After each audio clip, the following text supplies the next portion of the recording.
Hello everyone, চলুন আপনাদের সঙ্গে শেয়ার করি তালের প্যানকেক রেসিপি। তো রেসিপিটা একদমই সহজ আর টাইমও লাগে খুব অল্প, আর খেতেও কিন্তু দারুণ টেস্টি হয়। তো চলুন দেখা যাক রেসিপিটি।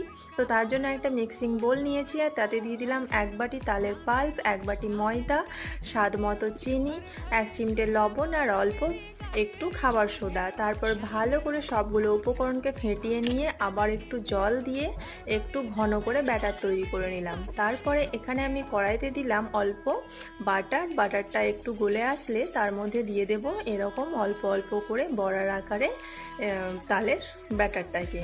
তো দেখতেই পাচ্ছেন কিভাবে আমি করছি, তো এইভাবেই করবেন। আর ওপর থেকে এরকম কালো জিরে ছড়িয়ে দিলাম, এতে দেখতেও বেশ ভালো লাগে আর খেতে তো ভালো লাগবেই অবশ্য।